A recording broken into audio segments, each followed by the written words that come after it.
রাস্তা দিয়ে যাবার সময় ফুটফুটে ছোট একটা বাচ্চা মেয়ে কই থেকে এসে যেন মা মা করতে করতে আমাকে জড়িয়ে ধরে। মেয়েটার বয়স 4 কি 5 হবে। আমি অবাক দৃষ্টিতে মেয়েটার দিকে তাকিয়ে আছি। মেয়েটার চোখে কি মায়া! এমন চোখ আমি আজীবন চেয়ে এসেছি আমার মেয়ে হোক। অথচ আমি কল্পনায় হারাতে চাইলেও মেয়েটা আমাকে আর হারাতে দেয় না। আবারও সে আমাকে ডাকছে, মা মা মা। ও মা! মেয়েটা এখনো আমার কোমর জড়িয়ে দাঁড়িয়ে আছে। আমি একটু নিচু হয়ে বসে মেয়েটাকে বললাম, কিছু বলবে আমাকে? মেয়েটা আবারও বলছে, মা মা। মা, তোমার মা কই? আর তোমার বাবা কই? কার সাথে এসেছো তুমি? নেই, কিচ্ছু নেই। আমি আশেপাশে তাকিয়ে দেখি কেউ নেই কোথাও। কি অদ্ভুত, মেয়েটার বাবা মা এত কেয়ারলেস কিভাবে হলো? এই ছোট্ট বাচ্চাকে কিভাবে ছেড়ে দিল একা পথে? আচ্ছা মা, সত্যি করে বলো, তোমার আম্মু কই, আব্বু কই? কোথায় থাকেন ওনারা? নাম কি তাদের? কেউ নেই, কিচ্ছু নেই। কেউ নেই তোমার, সত্যি বলছো? নেই, কেউ নেই, কিচ্ছু নেই। আবার মেয়েটা আমাকে জড়িয়ে ধরলো। মা, ও মা, কি করবে এখন বুঝতেছি না। এইভাবে এইটুকু বাচ্চাটাকে ফেলে রেখে যাব? তাও তো ঠিক হবে না। যদি খারাপ কোনো লোক নিয়ে যায় বা কুকুর বিড়াল কামড় দেয়, খামচি দেয়, বুঝতেছি না কি করব। আর বাসায় যে নিয়ে যাব, এই সময় যদি কেউ ওকে খুঁজতে আসে তাহলে তো ওকে আর পাবে না। কি যে করি! প্রায় 2 ঘন্টা মেয়েটার হাত ধরে রোদের মধ্যে দাঁড়িয়ে রইলাম, কেউ আসে কিনা দেখতে। মেয়েটা আমার ওড়নাটা মাথায় দিয়ে দাঁড়িয়ে আছে। কি অদ্ভুত এক মায়া কাজ করছে মেয়েটার জন্য। এই অবুঝ বাচ্চাটাকে ফেলে রেখে যাওয়া আমার পক্ষে সম্ভব না। অনেকক্ষণ অপেক্ষা করার পরও কেউ আসলো না বলে আমি মেয়েটাকে আমার সাথে করে আমার বাসায় নিয়ে এলাম। মা মা, ও মা। মামুনি, আমি তোমার মা না তো, তুমি আমাকে খালামণি বলে ডেকো। না, মা মা, ও মা। মা ডাকবে আমাকে? মাথা ঝাঁকিয়ে হ্যাঁ বলল মেয়েটা। তোমার মা রাগ করবে না আমাকে মা ডাকলে? মা, ও মা। আচ্ছা হয়েছে, কিছু বলতে হবে না। বাসায় নিয়ে আসতেই আমার আম্মু মেয়েটাকে দেখে বল, কে রে মেয়েটা? জানি না আম্মু, রাস্তা দিয়ে যাচ্ছিলাম। মা মা বলতে বলতে জড়িয়ে ধরলো। ওর কোনো গার্ডিয়ানকে পেলাম না বলে সাথে করে নিয়ে আসলাম। ভালো করেছিস। কি মিষ্টি দেখতে মেয়েটা। আম্মু, ওই নিতা, খেয়াল করেছিস? ওর কিন্তু তোর মতো একটা তিলও আছে। কি মায়া রে মুখটাতে। আসলেই তো, আমি তো আগে খেয়ালই করিনি। আর নাকটাও কিন্তু আমার মতোই বোচা বলো। আমারই মেয়ে না তো আবার। আম্মু, কিছুটা হাসি দিয়ে বললাম আম্মুকে, হতেও পারে। এই যে মা মা যে করছে। আম্মুও হাসতে হাসতে উত্তর দিল, কাল এই সময় আবার ওখানে নিয়ে দেখিস, যদি কেউ আসে খুঁজতে। না জানি কোন বাবা মায়ের সন্তান, না জানি কেমন লাগছে তাদের। আচ্ছা ঠিক আছে। আমি মেয়েটাকে নিয়ে হাত মুখ ধুয়ে আমার রুমে গেলাম। খাবার এনে মুখে তুলে খাইয়ে দিলাম। আচ্ছা মা, তোমার নাম কি বলো তো? তোমার নামটাই তো জানা হলো না। তোমার নাম কি? তোমার আব্বুর নাম কি? নেই, কিচ্ছু নেই। বলবে না মাকে? না, আচ্ছা না বললে। আম্মু আসলো, মেয়েটার গাল ধরে বলল, এটা যদি তোমার মা হয় তাহলে তো আমি তোমার নানু হই। আমাকে নানু বলে ডাকো তো। নানু? আম্মু মেয়েটাকে জড়িয়ে ধরলো। তোমার নাম কি নানু? নেই, কিচ্ছু নেই। নিতা? আম্মু, ওর নাম কি রে? জানি না আম্মু, নাম বলিনি ওকে, তাহলে কি নামে ডাকবো? একটা নাম তো দেওয়া দরকার। আমার মুখ ফসকে বেরিয়ে এলো, নীরা বলে ডেকো। নীরা? সুন্দর নাম তো। রাজ? এই রাজ? শুনছি। আমাদের না একটা মেয়ে হবে, বুঝছো? বুঝলাম তো। মেয়েটার নাম কি হবে বলো তো? তুমি বলো না, তুমি বলো না। কি হবে? ধুর, তোমার দ্বারা কিচ্ছু হবে না। আচ্ছা শোনো, আমাদের মেয়ের নাম হচ্ছে নীরা। নীরা? আমার নামের প্রথম অক্ষর আর তোমার নামের প্রথম অক্ষর মিলে নিতা থেকে নি আর রাজ থেকে রা। নীরা? সুন্দর নাম। সুন্দর। তাহলে কিন্তু এটাই কনফার্ম, মেয়ে হলে নাম হবে নীরা। আচ্ছা ডান। নিতা? এই নিতা, কি হলো তোর? কি ভাবছিস তুই? কই না তো, কিছু না। দেখ দেখ নিতা, নীরার চুলগুলো কত সুন্দর। একদম রাজের মতো। আমি আস্তে আস্তে বললাম, কি বললি? ধুর, কিছু না। তুই না কি যেন বললি? কিছু বলিনি। বাদ দাও তো, রাত হয়ে গেছে। নীরাকে জড়িয়ে ধরে আমি শুয়ে আছি। ওর গায়ে ঘ্রাণটা আমার এত চেনা চেনা লাগছে কেন? রাজ? এই রাজ? কলিজা বলো, তুমি শুধু আমার, বুঝলা? আমার মানে আমার, শুধুই আমার। তোমার চুল, চোখ, ঠোঁট, এমনকি তোমার গায়ে যে বিন্দু বিন্দু ঘামগুলো হয় না, সেই ঘামগুলাও আমার। তুমি জানো প্রতিটা মানুষের শরীরের একটা ঘ্রাণ আছে? না, জানি না তো। তুমি আমার গায়ে কোন ঘ্রাণ পাও না? পায়ের তো পারফিউমের ঘ্রাণ। হা হা হা। আচ্ছা, তুই কি কোনো দিন আমাকে বুঝবি না? পারফিউমের ঘ্রাণ, তাই না? এজন্যই আমাদের বনে না। আমার পুরো উল্টোটা হচ্ছিস তুই।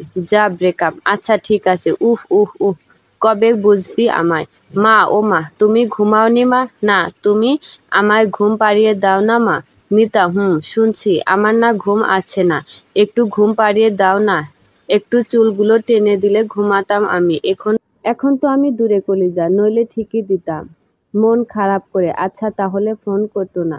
লাইনে থাকো, আমি ঘুমিয়ে গেলে লাইন কেটে দিও। আচ্ছা মা, ও মা, একটু ঘুম পাড়িয়ে দাও না। আয়রে ঘুম আমার রাজের চোখে আয়। ধুর, আয়রে ঘুম আমার নীরার চোখে আয়। ধুর, আমি কেন বারবার ভাবনার জগতে হারিয়ে যাচ্ছি?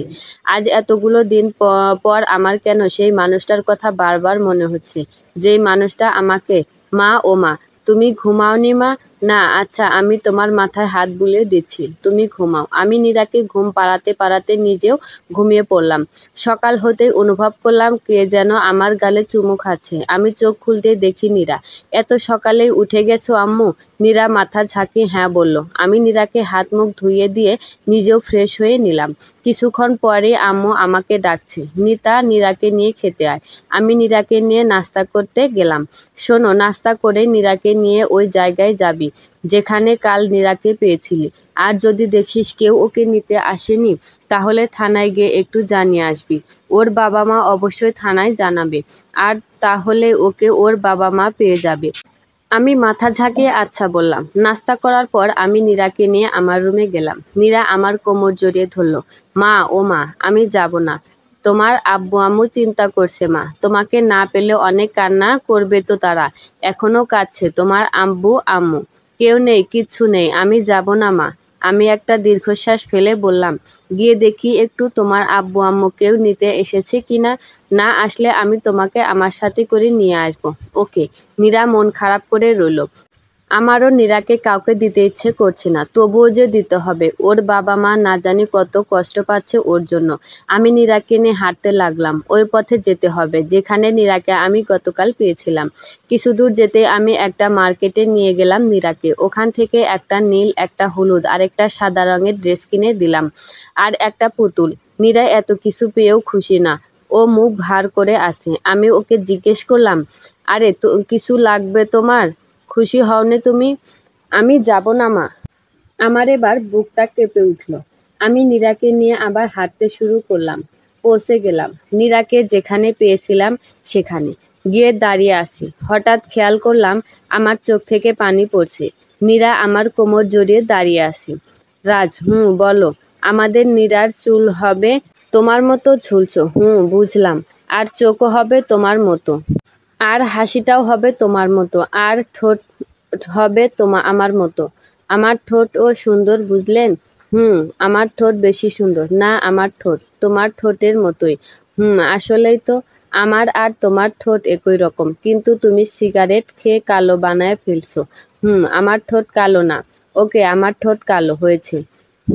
হয়েছে। আমার কালো ঠোঁটই পছন্দ। ধুর, মা, ও মা, আমি যাব না। আমি নীরার কপালে একটা চুমু খেয়ে নীরাকে নিয়ে আমার বাসার দিকে আবার রওনা দিলাম। যে বাবা মা এত কেয়ারলেস, তাদের কাছে যেতে হবে না নীরাকে। এইটুকু একটা বাচ্চা মেয়েকে সামলে রাখতে পারে না। আর যদি মেয়ের প্রতি এতই মায়া থাকতো, তাহলে ঠিকই এতক্ষণে খোঁজ শুরু করে দিত। এসব মানে বকতে বকতে নীরাকে নিয়ে বাসায় চলে এলাম। জানি না নীরাকে হারানোর ভয়ে এসব বলছি, তাদের দোষ দিচ্ছি, মিথ্যা বাহানা দিচ্ছি, নাকি সত্যি সত্যি এগুলো আমার মনের ভাবনা। এই মুহূর্তে এসব কিছু জানার দরকার নেই আমার। আমার শুধু নীরাকেই দরকার। নীরাকে সাথে নিয়ে বাসায় পৌঁছাতেই দেখে আম্মু জিজ্ঞেস করলো, কিরে, নীরার বাবা মাকে পাসনি? না। থানায় গিয়েছিলি? এত কিছু করার তো দরকার নেই আম্মু। ওর বাবা মায়ের কাছে ওর মূল্য থাকলে ঠিকই এতক্ষণে খোঁজ করতো। আর এভাবে ওকে ছেড়ে দিত না রাস্তাঘাটে। ওর যদি কিছু হয়ে যেত তখন কি হতো ভেবেছো? ওর বাবা মা যদি কখনো খোঁজ করে আর আমার সামনে আসে, তাহলে ওকে আমি তাদের হাতে তুলে দেব। তার আগে না। আম্মুকে কোনো কথা বলার সুযোগ না দিয়ে নীরাকে সাথে করে নিয়ে আমার রুমে চলে গেলাম। আমি গিয়ে খাটে বসতেই নীরা হঠাৎ আমাকে জড়িয়ে ধরল। আমার কপালে গালে চুমু খেলো। আমিও ওকে জাপটে ধরে আমার বুক শক্ত করে জড়িয়ে নিলাম। ফ্রেশ হয়ে খাওয়া দাওয়া করার পর আম্মু হঠাৎ আমার রুমে এলো। নিতা শোন। আম্মু বলো। আমি বুঝতে পারছি তোর ওর জন্য খারাপ লাগছে, কিন্তু এটা কি ঠিক হচ্ছে? আম্মু আমি গিয়েছিলাম না ওকে নিয়ে, ব্যাস শেষ। নীরা আম্মুকে জড়িয়ে ধরে বলল, নানু আমি যাব না। আম্মুও আর কোনো কথা বলল না। চলতে লাগলো নীরাকে নিয়ে আমাদের জীবন। দেখতে দেখতে অনেকগুলো দিন কেটে গেল। নীরা আমাকে মা আর আম্মুকে নানু বলেই ডাকে। নীরা এখন আমাদের জীবন। ওকে ছাড়া একটা মুহূর্ত আমরা ভাবতে পারি না। নীরাকে নিয়ে আমরা প্রায়ই ঘুরতে বের হই। নীরাও অনেক খুশি আমাদের সাথে। একদিন রাতে নীরা আমাকে বলে, মা আমি বাবার কাছে যাব। আমি অবাক হয়ে গেলাম। আমি ওর বাবাকে এখন কই পাবো? মনে একটা ভয় কাজ করতে শুরু করলো।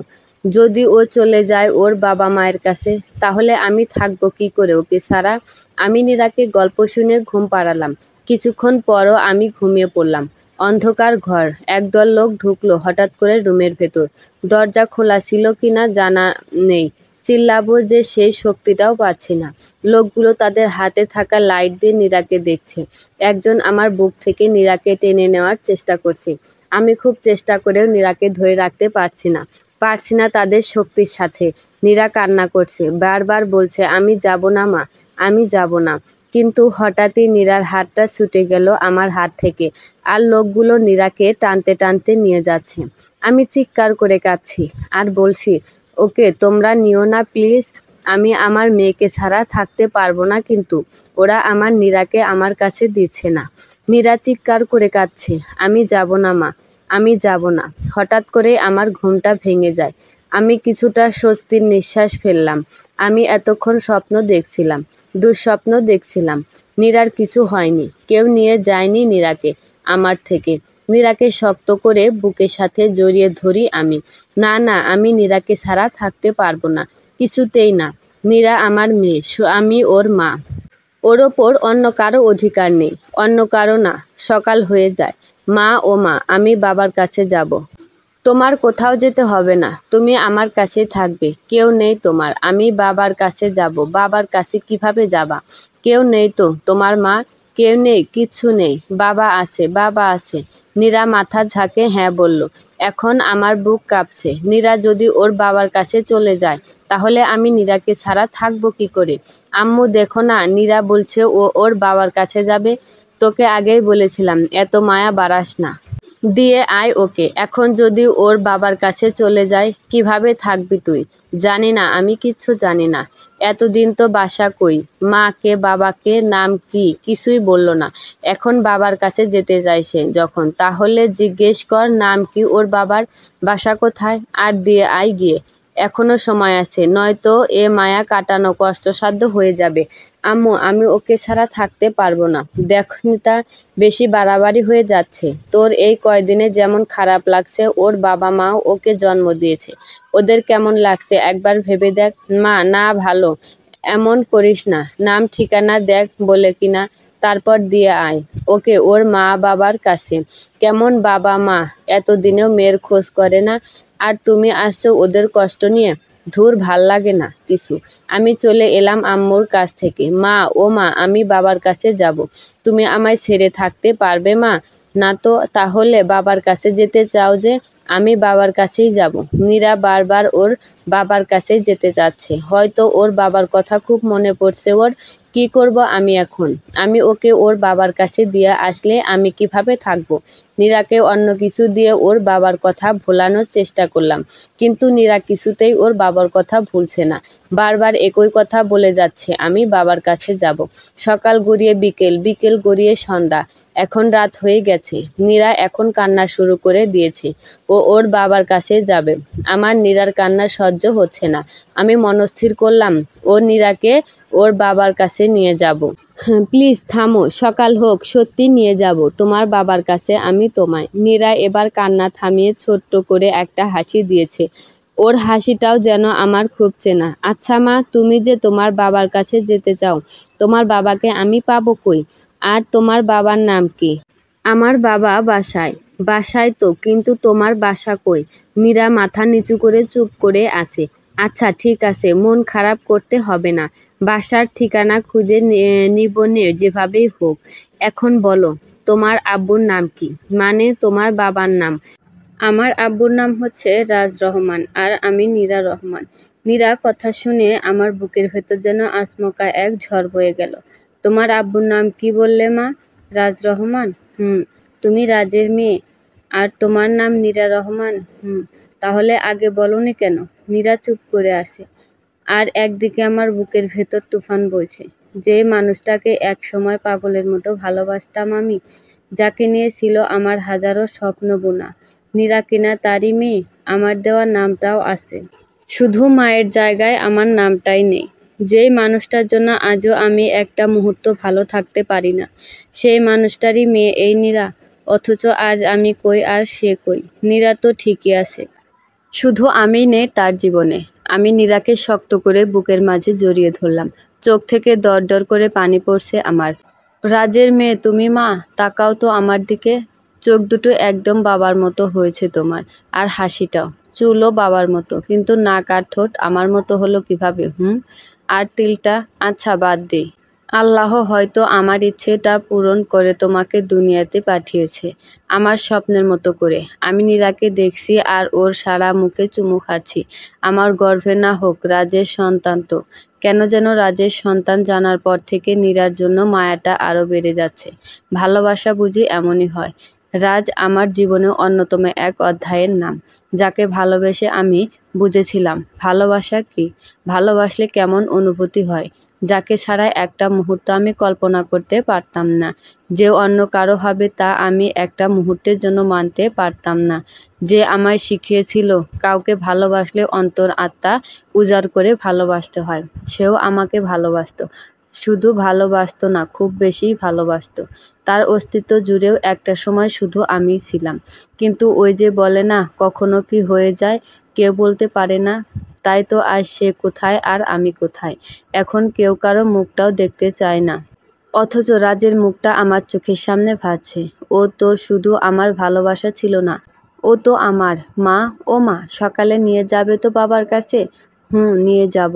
কিন্তু তোমার বাবাকে আমি পাবো কই? নীরা কাঁদতে কাঁদতে বলল, আমি বাবার কাছে যাব, আমি বাবার কাছে যাব। আমি নীরাকে বললাম, নিয়ে যাব আমি কাল তোমায় তোমার বাবার কাছে, যেভাবেই হোক। এখন ঘুমাও মা, অনেক রাত হয়েছে। নীরা আমাকে জড়িয়ে ধরে শুয়ে পড়ল। আমার চোখের জল বাদ মানছে না। আমি যে নীরাকে ছাড়া থাকতে পারবো না। সকাল হলো, আম্মুকে বললাম নীরাকে ওর বাবার কাছে দিয়ে আসতে যাচ্ছি। ওর বাবাকে তুই পাবি কই? জানি না। আম্মু নীরাকে জড়িয়ে ধরে কান্না করে দিয়ে বলল, নানুকে দেখতে এসো কিন্তু। নীরা আম্মুকে চুমু খেয়ে বলল, আসবো। আমি নীরাকে নিয়ে বেরিয়ে পড়লাম। সেই জায়গাটায় গেলাম যেখানে নীরাকে আমি প্রথম পেয়েছিলাম। ওখানে গিয়ে দাঁড়াতেই নীরা আমার হাত ধরে পাশে থাকা কেজি স্কুলটাতে নিয়ে গেল। আমি অবাক হলাম, ও আমাকে এখানে নিয়ে এলো কেন? নীরা আমাকে আস্তে আস্তে হাত ধরে একটা ক্লাসে নিয়ে গেল। ক্লাসে নিয়ে যেতেই ছোট ছোট কয়েকটা বাচ্চা নীরা নীরা করে নীরাকে জড়িয়ে ধরল। বুঝতে পারলাম নীরা হয়তো এই ক্লাসে পড়ে, কিন্তু ও আমাকে আগে কখনো বলেনি এ কথা। আমি নীরাকে নিয়ে ওদের স্কুলের টিচারের কাছে গেলাম। ওর টিচার ওকে দেখে আমাকে জিজ্ঞেস করে, কে হন আপনি ওর? ও এতদিন স্কুলে আসেনি কেন? প্লে এর ক্লাস ভালোভাবে না করলে ওপরের ক্লাসে উঠবে কি করে? আমি ওর টিচারকে বললাম, ওর বাসার নাম্বারটা আছে আপনার কাছে? ও এতদিন আমার কাছে ছিল, হারিয়ে গিয়েছিল ও, আমি ওকে পেয়েছি। কি বলেন? আমি দেখি ওর বাসায় কল করেছিলাম। তারপর আর কি? আমি এই জিজ্ঞেস করতেই ফোন দিয়েছিলাম ও কেন স্কুলে আসে না। ওর বাবা ফোন রিসিভ করে বলল ও বেড়াতে গেছে, অনেক দিন আসবে না ক্লাসে। সামনের বছর আবার ভর্তি করাবো। ও যদি হারিয়ে গিয়ে থাকে তাহলে ওর বাবা কেন এই কথা বলল যে ও বেড়াতে গেছে? স্যারের কথা শুনে আমিও বোকা বনে গেলাম, আর প্রশ্নের অতল সাগরে হারিয়েও গেলাম। কিন্তু উত্তর নামক কোনো কুলকিনারা ভেবে পেলাম না। আমি নীরার টিচারকে বললাম, আমাকে ফোন নাম্বারটা দিন তো প্লিজ। 1 মিনিট ওয়েট করুন। স্যার একটা রেজিস্টার খাতা বের করলেন। ওখানে সব স্টুডেন্টের ঠিকানা আর ফোন নাম্বার লেখা। স্যার আমাকে খাতার একটা পেজ বের করে দেখিয়ে বললেন, এই যে নাম্বারটা, আমি নাম্বারটা তুলতে গিয়ে অবাক হয়ে ফোন নাম্বারের ওপর লেখাগুলো পড়তে লাগলাম। নাম নীরা রহমান, পিতা রাজ রহমান, মাতা নীতা রহমান। আমার হাত কাঁপছে। আমি নাম্বারটা ফোনে তুলব সেই শক্তিটা পাচ্ছি না। মাতা কিভাবে নীতা রহমান? নীরার মায়ের জায়গায় আমার নাম কিভাবে? রাজ নীরার মায়ের জায়গায় আমার নাম কেন দিল? কোন রকম ফোন নাম্বারটা তুলে আমি স্যারকে ধন্যবাদ বলে নীরাকে নিয়ে বেরিয়ে আসলাম। বাইরে এসে নাম্বারটাতে ফোন দিলাম। রিং বাজছে। অপর পাশ থেকে একটা মেয়েলি কণ্ঠে ফোনটা রিসিভ করে। আমি সালাম দিয়ে মেয়েটাকে বললাম, রাজ আছে? মেয়েটি আছে বলে, রাজ রাজ এই রাজ বলে রাজকে ডাকতে লাগলো।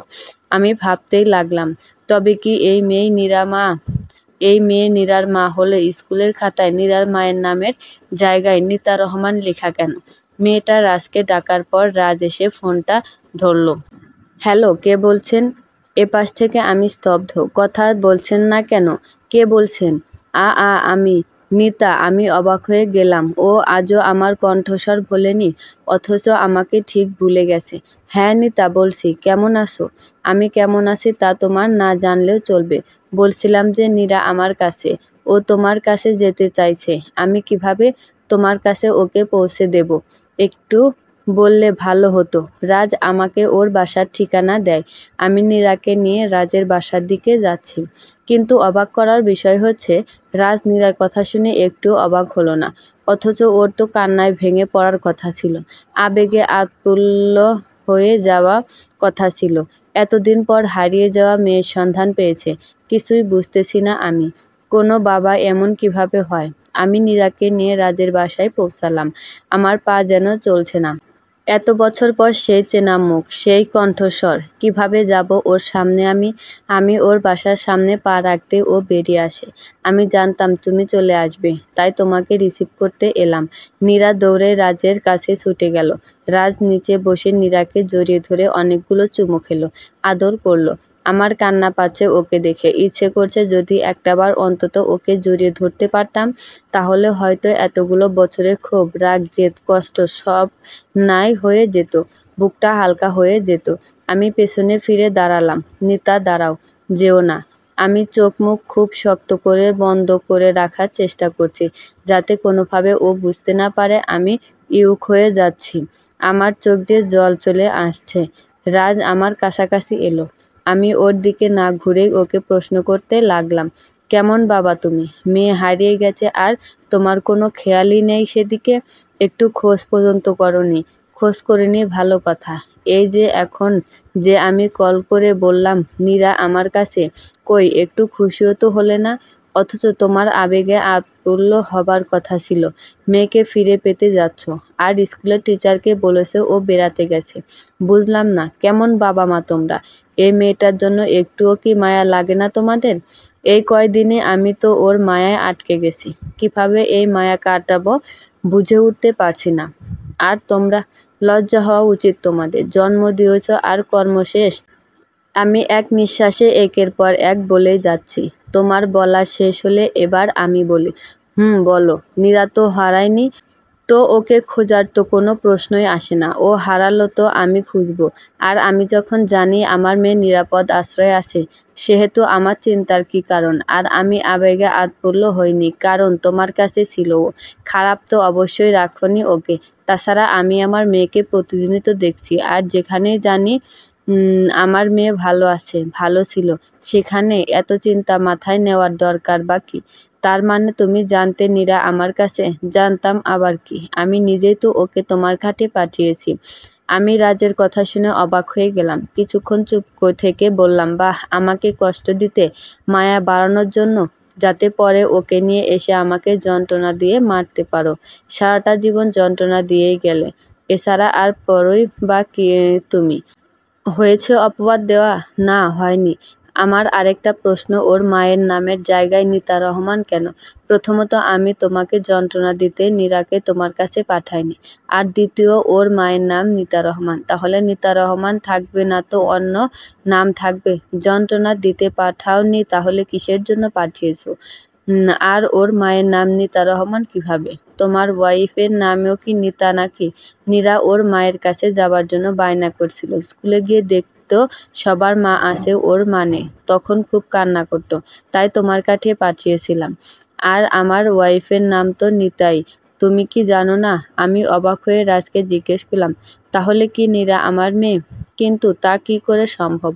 আমার বাচ্চা তো জন্মের সময় কি অনাথ আশ্রমে দিয়ে এসেছো নাকি মেরে ফেলেছো? রাজ প্লিজ, এসব কি বলছো তুমি?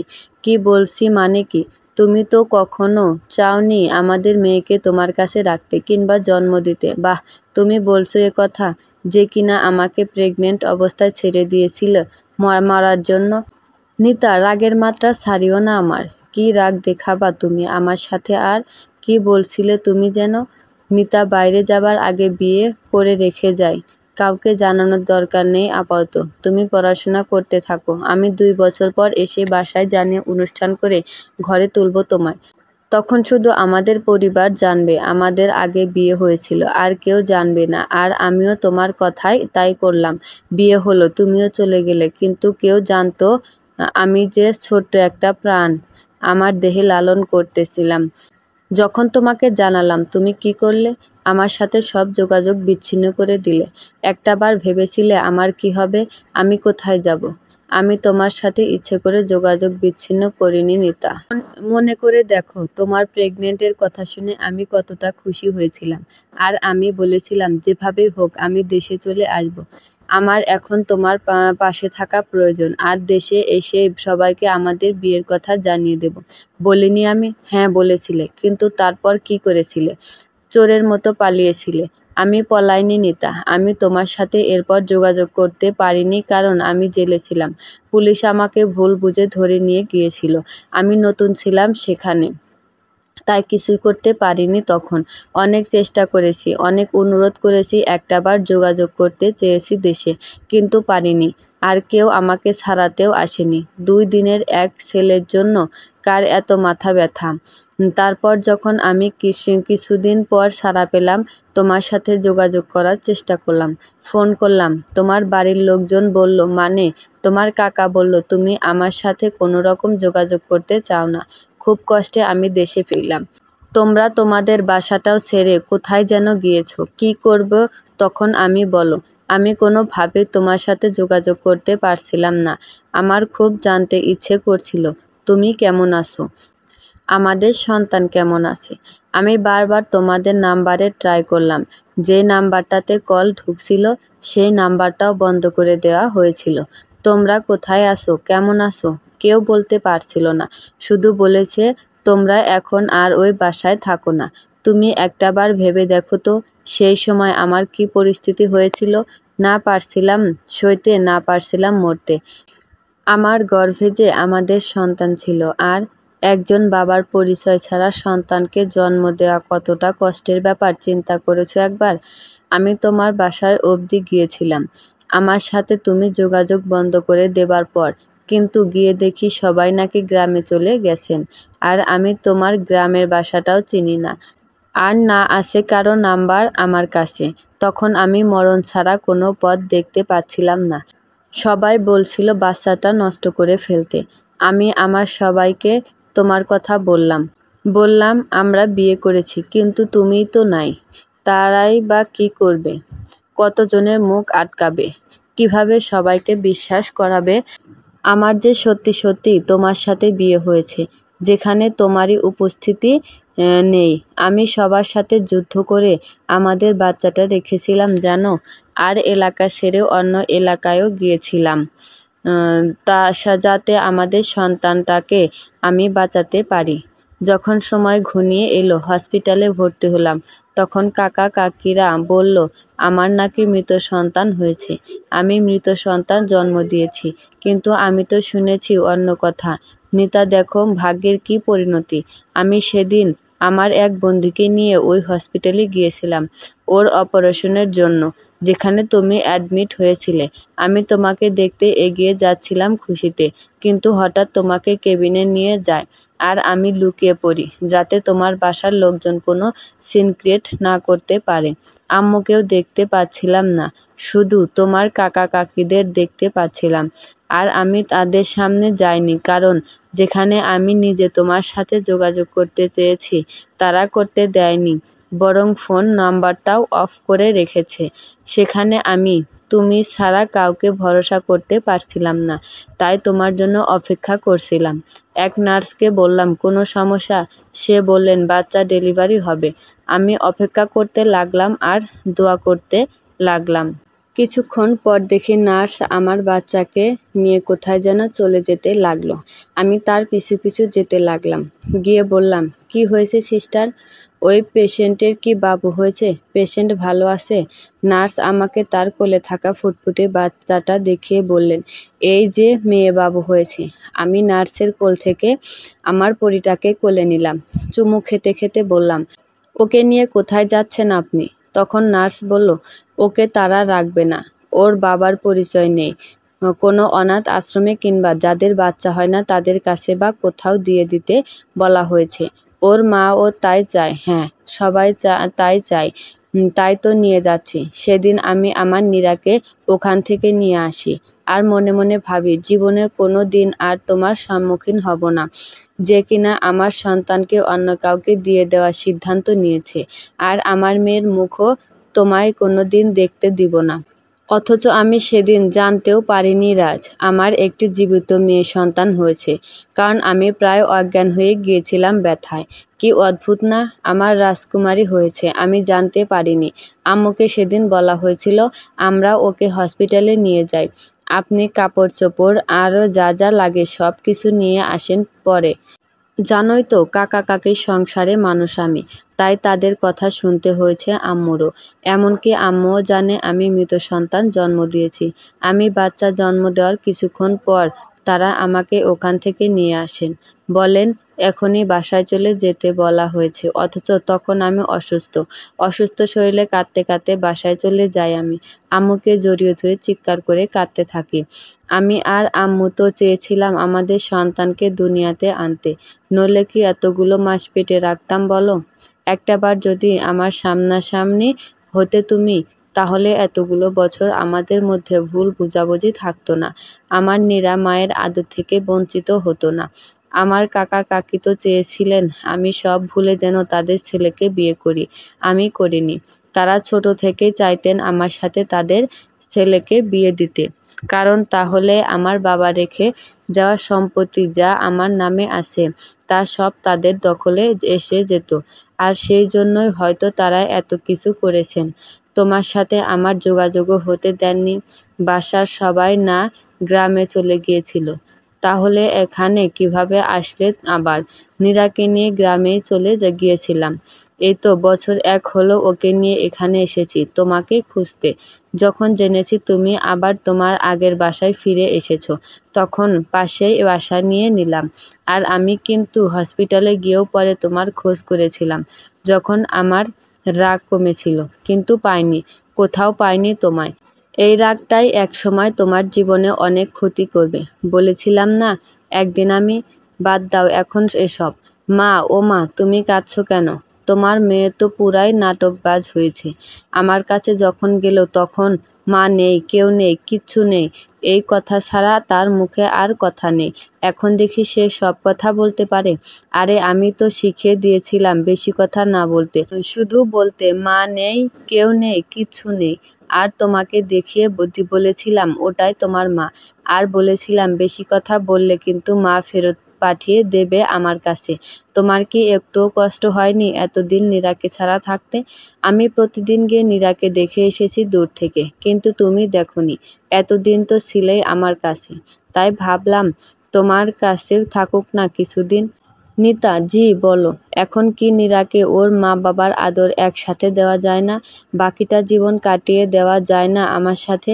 আমি রাজকে জড়িয়ে ধরে কাঁদতে কাঁদতে বললাম, যাই তো, তবে রাগ কমাতে হবে আর রোমান্টিক হতে হবে। আমি যদি জিজ্ঞেস করি আমার গায়ের ঘ্রাণ কি তুমি পাও না, তখন বলতে পারবা না পাইতো পারফিউমের ঘ্রাণ। কিন্তু নিতা কি, আমি যে এখনো তোমার গায়ে পারফিউমের ঘ্রাণই পাচ্ছি। নীরা হাসতে হাসতে বলল, বাবা আমিও। আমি রাগী চোখে রাজের দিকে তাকিয়ে বললাম, যাও ব্রেকআপ। নীরা আমাকে আর রাজকে জড়িয়ে ধরল।